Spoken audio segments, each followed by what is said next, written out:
হে নারী, তুমি যেমন একজন স্ত্রী তেমন একজন আল্লাহর খলিফা, তুমি একজন মা তেমন তুমি আল্লাহর মোমেন, তুমি উম্মতে মুহাম্মদী।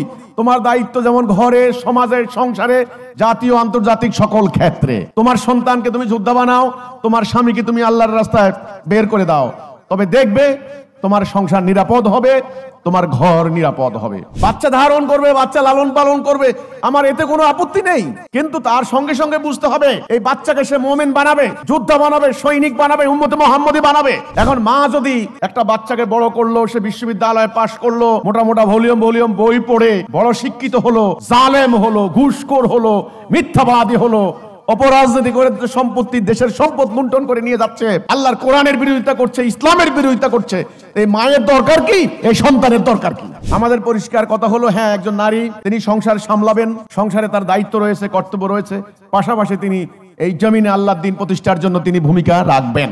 এই ভূমিকা মনে করাই দেওয়ার জন্যই হিজবুত তাওহীদ আন্দোলন আদর্শিকভাবে লড়াই চালিয়ে যাচ্ছে।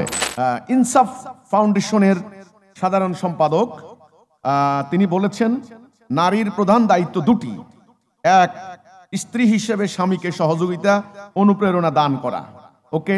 দুই, মা হিসেবে সন্তান ধারণ করা, লালন পালন করা। এসব দায়িত্ব পালনের জন্য নারীর জন্য উপযুক্ত জায়গা হচ্ছে তার ঘর। হ্যাঁ, ঠিক আছে। আমার প্রশ্ন, যিনি আমাকে প্রশ্ন করেছেন, এগুলা হলো ইনসাফ ফাউন্ডেশনের কোন ভদ্রলোক, কোন আলেম, উনি কথা বলছেন। তিনি স্ত্রী হিসাবে নারীর দায়িত্বের কথা বললেন, মা হিসাবে দায়িত্বের কথা বললেন, কিন্তু মোমেন হিসাবে, আল্লাহর খলিফা হিসেবে, উম্মত মুহাম্মদী হিসাবে নারীর কি দায়িত্ব সেটা কিন্তু তিনি বললেন না। এই ধরনের ইসলামী স্কলারদের ব্যাপারে আপনার কি বলার আছে?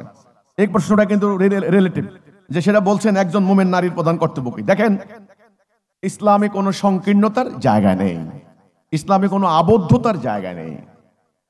ইসলাম আপনাকে চেপে রেখে, আপনার গলা টিপে ধরে আপনার ফ্রিডম ধ্বংস করার কোনো পক্ষে ইসলাম নয়। ইসলাম এসেছে মানবতাকে, মানব জাতিকে ফ্রিডম উপহার দেওয়ার জন্য।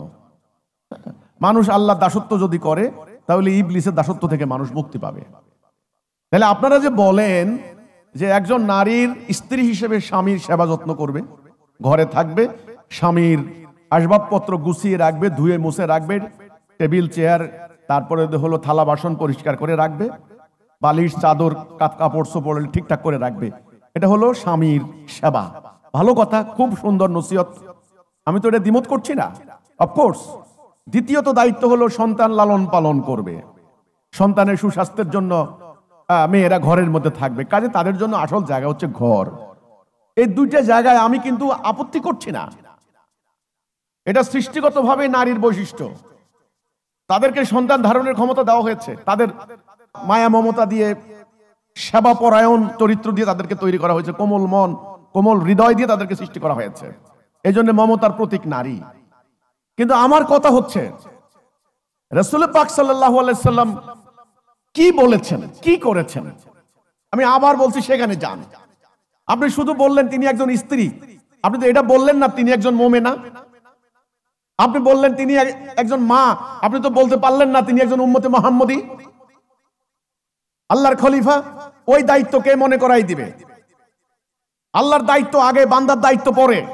সংসারের পাশাপাশি তার দায়িত্ব হচ্ছে আল্লাহর খেলাফত হচ্ছে কিনা সেটা দেখা। দ্বিতীয় কর্তব্য হচ্ছে তিনি মুমিনা, মুমিনের কর্তব্য হচ্ছে আল্লাহর হুকুম বাস্তবায়ন করা, আল্লাহর আনুগত্য করা, আল্লাহর প্রতি ঈমান আনা। তৃতীয় কর্তব্য হচ্ছে তিনি উম্মতে মুহাম্মদী, উম্মতে মুহাম্মদী নারী। রাসূলের উপরে আল্লাহর দেওয়া দায়িত্ব হচ্ছে সমগ্র বিশ্বময় এই দ্বীনটাকে প্রতিষ্ঠা করা জিহাদের মাধ্যমে। সেজন্য তিনি জিহাদের মাধ্যমে এই দ্বীন প্রতিষ্ঠা করেছেন। সেই জিহাদে তিনি নারীদেরকে নিয়ে গেলেন জিহাদের ময়দানে, সঙ্গে সঙ্গে বাচ্চারাও গিয়েছে নারীদের সঙ্গে, তারা অল্প বয়স থেকে যোদ্ধা হয়েছে। কাজে আপনারা খালি নারীদেরকে স্বামীর সেবা করো, এটা করতে করতে ঠিক আছে করেন, আমি কোনো আপত্তি করছি না, আপত্তি করছি না, এটা ঠিক আছে করবে। সেবা করতে করতে এখন আপনারা 100% সেবিকা বানিয়ে দিলেন, মোমেনা আর বানাইতে পারলেন না। বাচ্চা ধারণ করবে, বাচ্চা লালন পালন করবে, আমার এতে কোনো আপত্তি নেই, কিন্তু তার সঙ্গে সঙ্গে বুঝতে হবে এই বাচ্চাকে সে মোমেন বানাবে, যোদ্ধা বানাবে, সৈনিক বানাবে, উম্মতে মুহাম্মদী বানাবে। এখন মা যদি লালন পালন করে একেবারে সুন্দর পরিষ্কার পরিচ্ছন্ন করে একটা বাচ্চাকে বড় করলো, সে বিশ্ববিদ্যালয়ে পাশ করলো, মোটা মোটা ভলিউম ভলিউম বই পড়ে বড় শিক্ষিত হলো, জালেম হলো, ঘুষখোর হলো, মিথ্যাবাদী হলো, অপরাজনীতি করে সম্পত্তি, দেশের সম্পদ লুণ্ঠন করে নিয়ে যাচ্ছে, আল্লাহর কোরআনের বিরোধিতা করছে, ইসলামের বিরোধিতা করছে। এই মায়ের দরকার কি? এই সন্তানের দরকার কি? আপনারা এক পেশে নসিহত করবেন না, সম্মানিত আলেমরা, ওলামায়ে কেরাম, স্কলাররা, ফকিরা, মুফাসসিররা, আপনারা ইসলামের ব্যাখ্যা দেন। সাধারণ মানুষ মনে করে আপনারা যা বলেন এটা আল্লাহর কথা বলেন, কিন্তু আপনারা আংশিক কথা বলবেন, আংশিক কথা বলবেন না, এটা হবে না। আপনারা অলরেডি ইসলামকে পঙ্গু বানিয়ে দিয়েছেন।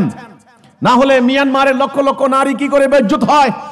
মাত্র 10,000 আরাকান আর্মি, তারা হাজার হাজার বর্গ মাইলের এই রাখাইন রাজ্য দখল করে নিয়ে গেল, আর আমাদের লক্ষ লক্ষ নারী বেজ্জত হয়ে আপনারা উদ্বাস্তু শিবিরে ভিক্ষা করে বেড়াচ্ছেন। হ্যাঁ, আপনারা নারীদেরকে খালি মায়ের ভূমিকা পালন করেন, স্বামীর সেবা করেন, সেবিকা। আবার হাদিস এক পা আগায়া জাল হাদিস বাইর করলেন যে স্বামীর পায়ের নিচে জান্নাত। আপনারা জাল হাদিসটা দিয়ে দিলেন। কোথায় আছে হাদিস আমি জানি না, আল্লাহর কোরআনে এসব কথা নাই, কারো পায়ের নিচে জান্নাতের কথা নাই। জান্নাত আছে তাওহীদ এবং জিহাদ, ঈমান এবং জিহাদ। কোরআন সূরা সফ, সূরা তওবা, আল্লাহ জানমাল কিনে নিয়েছেন জিহাদের বিনিময়ে, যুদ্ধের বিনিময়ে। কাজেই আমাদের পরিষ্কার কথা হলো, হ্যাঁ, একজন নারী তিনি সংসার সামলাবেন, সংসারে তার দায়িত্ব রয়েছে, কর্তব্য রয়েছে, পাশাপাশি তিনি এই জমিনে আল্লাহর দ্বীন প্রতিষ্ঠার জন্য তিনি ভূমিকা রাখবেন। এই ভূমিকা মনে করাই দেওয়ার জন্যই হিজবুত তৌহিদ আন্দোলন আদর্শিকভাবে লড়াই চালিয়ে যাচ্ছে। হিজবুত তৌহিদের লেখা, পত্রিকা, বই, হ্যান্ডবিল, পুস্তিকা, বক্তব্য, আলোচনা, সেমিনার, সকল জায়গায় আমরা এই কথাটাই তুলে ধরছি। হে নারী, তুমি নারী, তুমি যেমন একজন স্ত্রী তেমন একজন আল্লাহর খলিফা, তুমি একজন মা তেমন তুমি আল্লাহর মোমেন, তুমি উম্মতে মুহাম্মদী। তোমার দায়িত্ব যেমন ঘরে, সমাজে, সংসারে, জাতীয় আন্তর্জাতিক সকল ক্ষেত্রে। তোমার সন্তানকে তুমি যোদ্ধা বানাও, তোমার স্বামীকে তুমি আল্লাহর রাস্তায় বের করে দাও, তবে দেখবে তোমার সংসার নিরাপদ হবে, তোমার ঘর নিরাপদ হবে। এই হলো আমার কথাটা। আপনি বললেন একজন মোমেন নারীর প্রধান দায়িত্ব কি? একজন মোমেন নারীর প্রধান দায়িত্ব হচ্ছে নিজে আল্লাহর দায়িত্বগুলো বুঝে নেওয়া, এবং তার ফ্যামিলিকে, তার সন্তানকে, তার স্বামীকে, তার ভাইকে, তার বাবাকে উদ্দীপ্ত করা, অনুপ্রাণিত করা, উদ্বুদ্ধ করা আল্লাহর রাস্তায় সংগ্রাম করার জন্য। এটা হলো একজন মোমেন নারীর প্রধান দায়িত্ব।